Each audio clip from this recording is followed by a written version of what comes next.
Karena Tuhan yang sulit dingejawantahkan, walaupun Tuhan itu sudah bertajali bersama kita. Walaupun Tuhan itu adalah sudah menjadi satu dengan kita. Tapi kita itu kadang-kadang masih mencari Tuhan yang di sana. Tuhan yang model begini.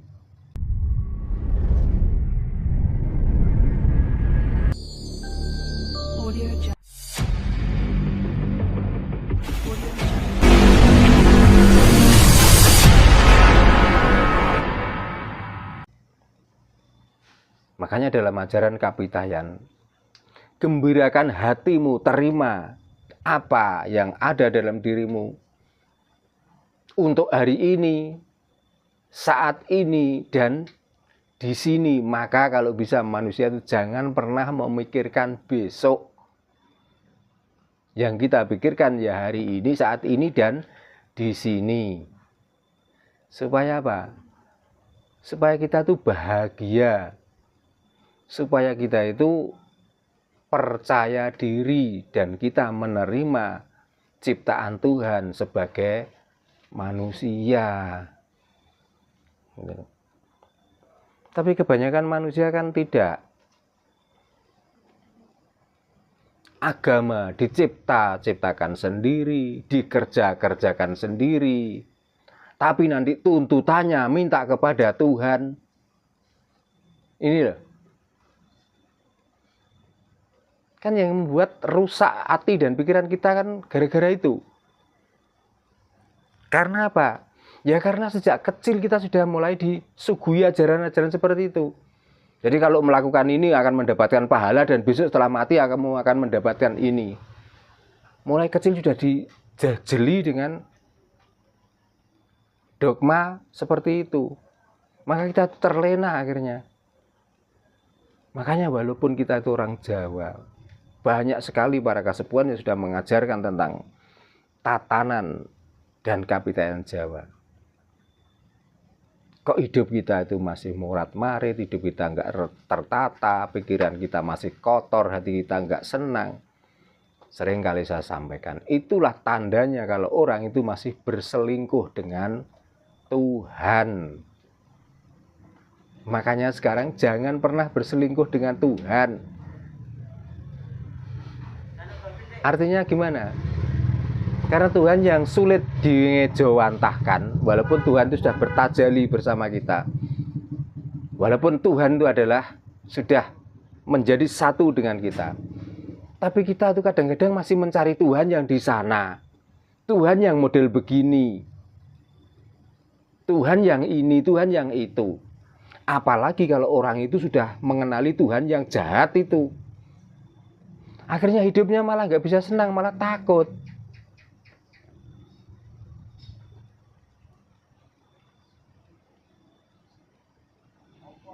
Karena begini loh, orang Jawa itu ya percaya kalau Tuhan itu Rahman Rahim. Tuhan itu Maha Pengasih dan Maha Penyayang. Tapi kenapa hati dan otak kita masih kedogma bahwa Tuhan yang Maha Pengasih dan Maha Penyayang itu lalu menyiarkan bahwa Tuhan itu tukang ngancam orang. Dikala kamu baik akan dimasukkan surga, dikala kamu jelek akan dimasukkan neraka. Berarti kan salah kalau Tuhan itu mempunyai sifat Rahman Rahim, Pengasih dan Penyayang. Kalau kalian semua dan sedulur-sedulur masih percaya dengan itulah tandanya orang-orang yang masih berselingkuh dengan Tuhan. Kita itu menyana Tuhan itu jahat. Lah kita lupa. Kita ada itu hasil kasih dan sayang. Itulah Tuhan. Seandainya nggak ada kasih dan sayang, kita itu nggak ada. Jadi kalau begitu nggak salah kalau Tuhan itu sudah bersama kita, dan bahkan Tuhan itu lebih dekat daripada urat nadi leher kita. Karena kita ada ternyata hasil dari kasih dan sayang. Kita tunduk sama Tuhan yang dianggap itu, kita taat pada Tuhan yang selama ini didogmakan itu, Tapi kita kadang-kadang tidak pernah taat, tidak pernah tunduk, bahkan tidak pernah menghormati bapak ibu kita yang sebenarnya dari hasil kasih sayang mereka lah kita itu ada. Itulah. Nah itulah tandanya orang kalau sudah berselingkuh dengan Tuhan. Maka dengan wawasan, dengan pencerahan seperti ini, mari kita berpikir. Kita jangan pernah mempunyai penyana jelek, buruk sangka pada Tuhan. Ikhlaslah bahwa kita ada itu sebenarnya hanya untuk penyempurnaan alam ini.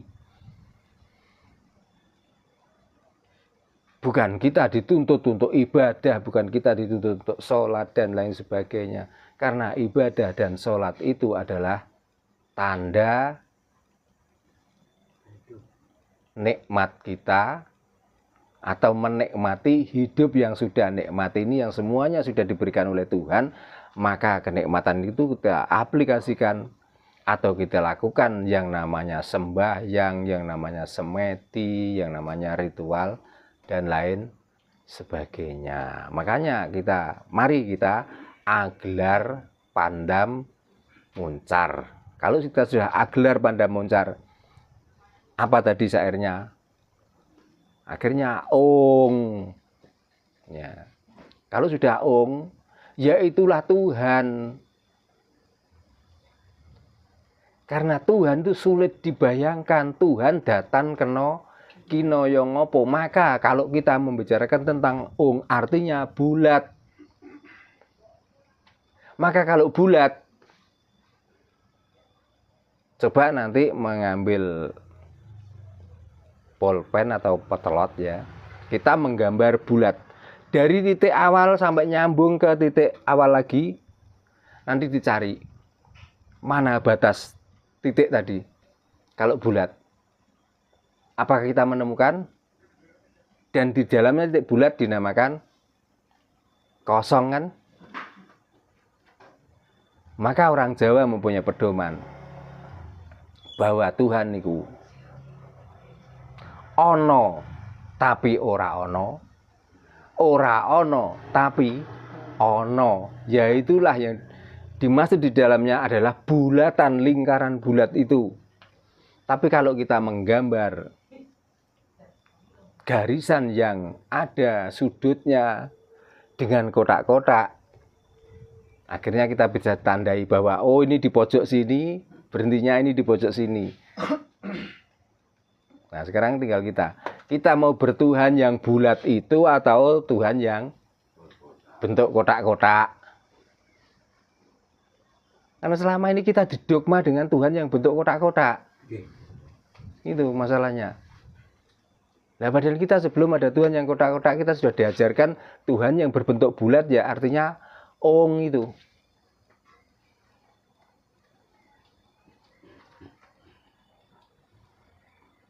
Nah, betapa di samping indah makna dari syair tadi kan luar biasa. Berarti walaupun dalang, walaupun nggak bisa dalil, nggak bisa membaca kitab, tapi setiap mau pentas, dan pentas itu setelah perjalanan hidup yang melalui beberapa rintangan.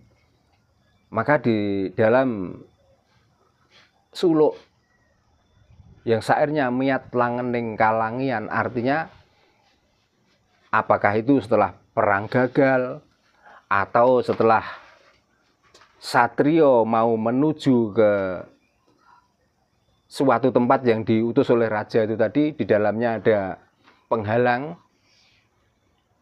dan setelah perang gagal atau banyaknya penghalang baru suluk itu dibacakan, supaya kita itu ingat bahwa hidup di dunia itu sebenarnya penuh dengan rintangan, penuh dengan cobaan.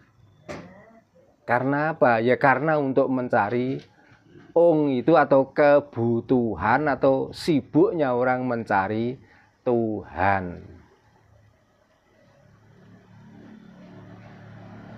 Maka setelah ong, tinon lir kekonang. Mumpung kita ada kesempatan hidup di dunia ini, karena tinon itu bisa digambarkan atau si pelaku itu baik muda ataupun tua, lir kekonang itu supaya kamu bisa seperti hewan yang kecil tapi mengeluarkan sinar walaupun sedikit. Tahu kunang ya? Kunang-kunang Sal. Nah, seperti kunang-kunang. Apakah sinar yang dikeluarkan kunang itu pernah merah? Kan enggak. Yang disinarkan mesti sinar biru. Maka sekecil apapun, karena kita hidup di dunia ini adalah melakukan meneruskan cerita atau mengukir cerita, walaupun sekecil apapun, marilah kita mengerjakan sesuatu kalau bisa sampai bisa mengeluarkan sinar biru itu walaupun sedikit atau kecil, yaitu sinar Tuhan atau sinar Gusti.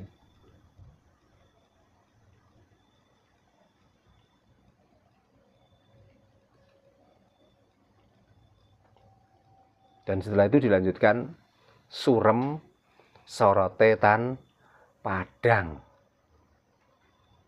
Supaya apa? Supaya kita itu tidak membedakan antara malam dan siang. Maksudnya gimana? Malam dan siang itu penyeimbang hidup kita itu loh. Supaya kita tuh tahu manfaat siang itu kalau menjelang malam, dan tahu manfaat malam itu di saat siang hari. Jadi kita nggak menyalahkan kalau gelap, wah ini karena malam. Kalau panas, wah ini karena siang. Dua-duanya itu penyeimbang hidup. Jadi manusia itu ya harus ada gelap dan harus ada sinar terang. Maka siapa yang tahu manfaatnya malam? Yaitu orang-orang yang ngantuk. Siapa yang tahu manfaatnya siang? Ya di saat orang itu kegelapan. Tapi di saat kita itu di waktu yang siang, kebanyakan lupa dengan nikmat siang itu, apalagi kalau terik matahari itu menyengat. Malah yang disalahkan panas atau ongkepnya, tapi manfaat dari sinar terang hilang semua.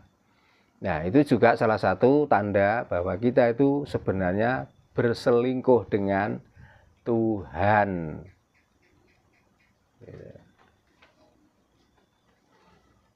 Di saat kita ngantuk ya gitu, kita mencari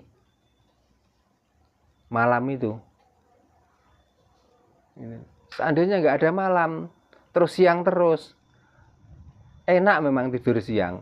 Tapi kebanyakan orang yang tidur siang, kalau dilihat orang lain, di samping kayak orang pemalas,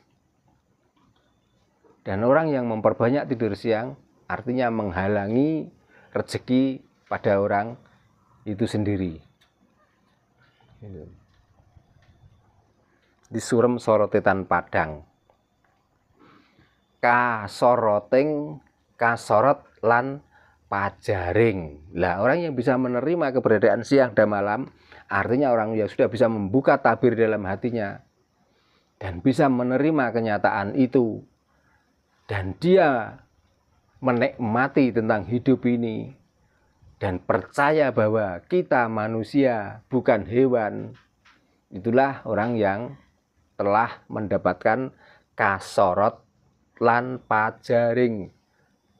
Karena antara sorot dan pajar itu sama. Kasorot juga sinar, pajar itu juga sinar. Nah, ini ada sinar dua. Apa itu? Ya, sinar hati dan sinar Tuhan yang sudah bersamaan, yaitulah yang dimaksud dununge sahadat panetep panoto gomo.